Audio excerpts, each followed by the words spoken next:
Hello everyone, আসসালামু আলাইকুম। কি অবস্থা সবার? কেমন আছেন? আশা করি সবাই ভালো আছেন। আপনাদের দোয়া ও আল্লাহর রহমতে আমিও ভালো আছি। তো আছি যশোর বাইপাস, অর্থাৎ যশোর বাইপাসে আমি গতকাল গিয়ে শুনলাম যে এখানে নাকি ভূতে বসবাস করছে। অর্থাৎ ভূতে নাকি মানুষের ধরতেছে, আঁচড় টাচড় দিতেছে, কামড়ায় টামড়ায় দিতেছে, চুলে টুলে দিতেছে। যাই হোক, প্রাথমিক অবস্থায় আমি প্রথমে ফেসবুকে একটা স্ট্যাটাস দেখছিলাম একজন। তারপরে ভাবলাম যে আমি তো প্রত্যেক দিনই যাই, কোনোদিন ভূত পেট জিন এসব কিছুই দেখলাম না।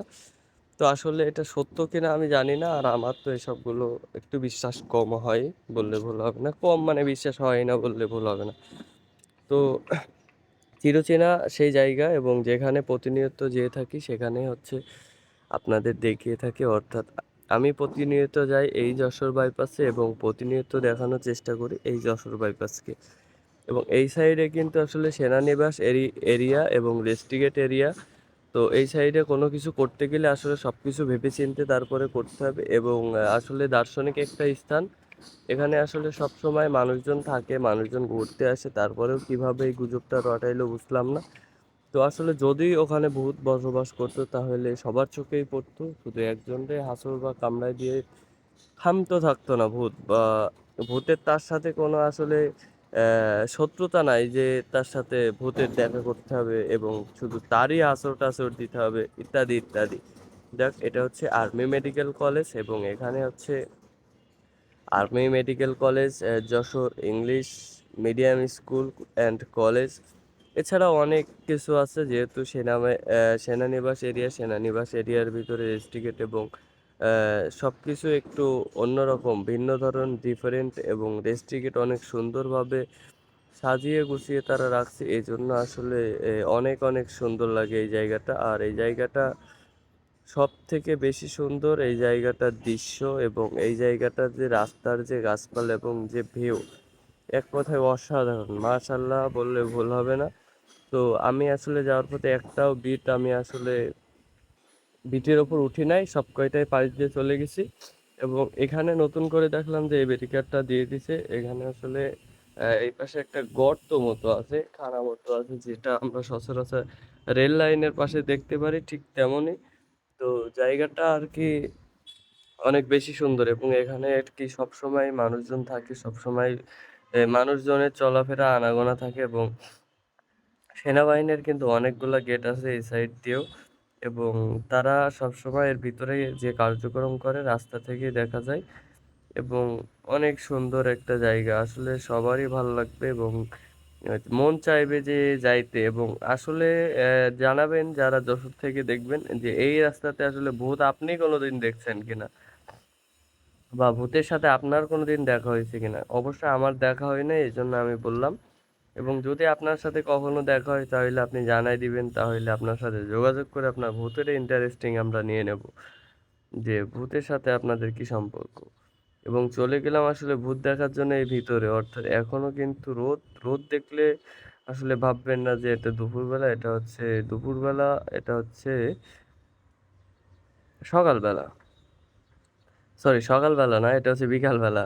এখনো হচ্ছে সূর্য ডুবে যায় না, এই জন্য হালকা হালকা সূর্যের আলোতে আলোকিত হয়ে আছে, এই জন্য মনে হচ্ছে যে দুপুরবেলা। তো আসলে এখানে হচ্ছে এই যে গাছ, এখানে কয়েকশো বছরের পুরানো একটা শিশু গাছ। এবং গাছটা দেখে তারপরে পরিশেষে বের হয়ে গেলাম আমি আমার কাঙ্ক্ষিত গন্তব্য, এবং আমি ফিরে যাব আমার অবস্থানে, অর্থাৎ আমার জায়গাতে আমি ফিরে যাব। এবং সেখানে গিয়ে আমি আবারও নতুন কিছু দেখানোর ট্রাই করব। তো আসলে অনেক অনেক বেশি ভালো লাগে, যার কারণে প্রতিদিন এই রাস্তায় যেয়ে থাকি। আপনারা অনেকে কমেন্ট করতে পারেন যে এই রাস্তাতে ভাই এত যান কেন, এই রাস্তার যাওয়ার কারণটা কি, রিজনটা কি। তো ভাই, সব থেকে বড় বিষয় হচ্ছে এই রাস্তাটার যে সৌন্দর্য, এই সৌন্দর্য আসলে সবার মনোমুগ্ধ করে তুলবে। এবং এই যে বাগানাগানের প্রেম আমার বন্ধু একটু তুলে ধরলো। তবে এই রাস্তাটা আমি দেখলাম যে এই যে বাগানাগানে ঘাপসে ঘুপসে মেরে মানুষজন প্রেম করে, আসলে এটা তারা কিভাবে সম্ভব, কিভাবে এসবগুলো করে, আসলে আমার বুঝের ভিতরে আসে না, অবুঝ আমি, নিষ্পাপ একটা শিশু। তো যাই হোক, এই বিট, সামনে এই বিট আছে এবং মনে হচ্ছে যে এই বিটের ওপর দিয়ে ওঠা লাগবে। তো বিটের ওপর দিয়ে উঠে গেলাম এবং আমি কিন্তু আসলে যাইতেছি একদম ছোলো ছোলো ছোলো নিরিবিলি একটা অবস্থানের ভিতর দিয়ে। তো কোনো তাড়া নাই আমার, এই জন্য স্লো স্লো রিল্যাক্সে যাচ্ছি। আর এখন বর্তমানে জোরে চালাইতে বাইক আর ভালোই লাগে না, রিল্যাক্সে স্লো স্লো যাইতে অনেক বেশি ভালো লাগে। এই জন্য সবসময় স্লো চালাই, বাইক এখন আর জোরে চালাই না। আগে একটা সময় ছিল যখন আমি বাইক সবসময় 100+ অর্থাৎ 120-30 প্লাসে চালাইতাম, 132 এমনও ভিডিও ছিল আমার ইউটিউবে বা আছে, আপনারা দেখলে বুঝতে পারবেন। তো এখন কিন্তু আসলে আমি এইভাবে আর চালাই না, একদম স্লো স্লো চালাই। এবং এই সাইডের যে ভিউ মাশাল্লাহ, আসলে এই সাইডে কিন্তু আপনি যখনই আসবেন দেখবেন এই সাইডে লোক আসতেছে আর যাইতেছে, যাইতেছে আর আসতেছে।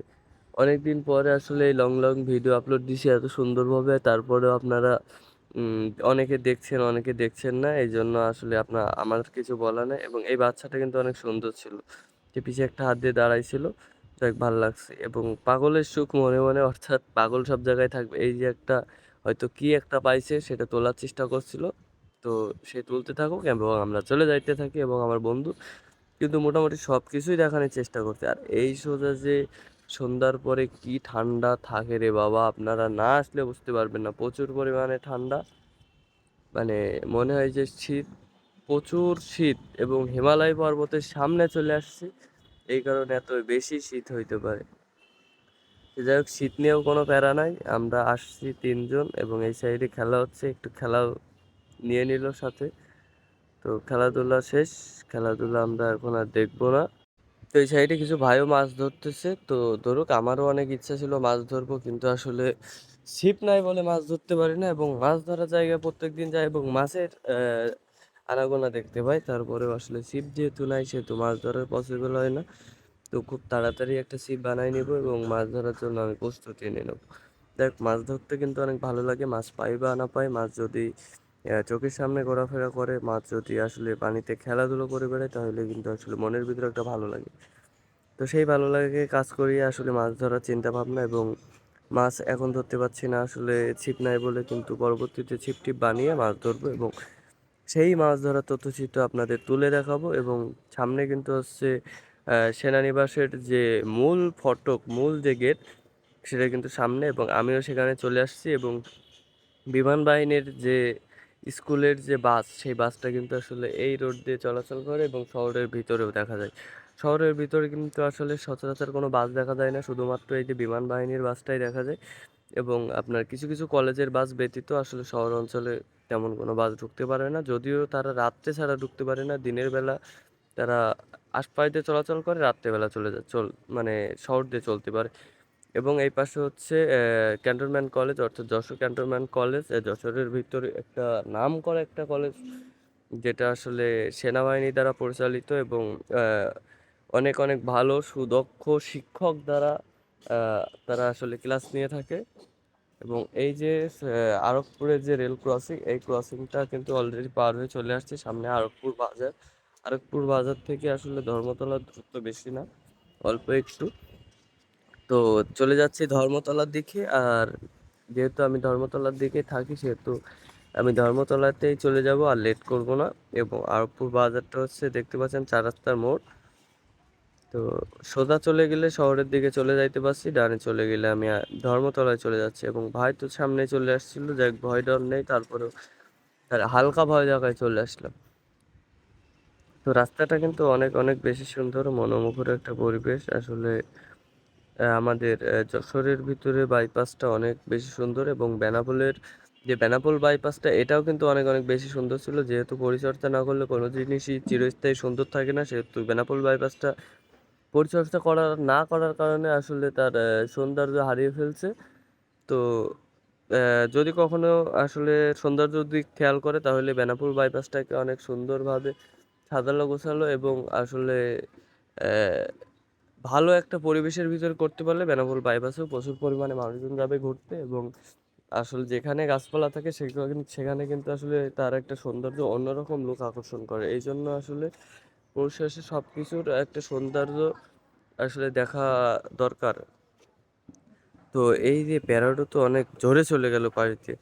তো ভিডিওটা সবার কেমন লাগলো সবাই লাইক কমেন্ট শেয়ার করে জানিয়ে দিবেন। এবং চ্যানেলটা অবশ্যই সাবস্ক্রাইব করবেন, যেহেতু দীর্ঘ 3-4-5 মাস পরে ব্লগ ভিডিও আপলোড করতেছি। তো আপনাদের সাপোর্ট একান্তই কাম্য এবং আশা করব আপনারা অনেক অনেক সাপোর্ট করবেন। তো সবাই ভালো থাকবেন, সুস্থ থাকবেন। ধর্মতলা চলে এসেছি, ভিডিওটা এখানে শেষ করে দিব পাম্পে যেয়ে। তো বাই বাই, আল্লাহ হাফেজ। সবাই নিজের যত্ন নিন।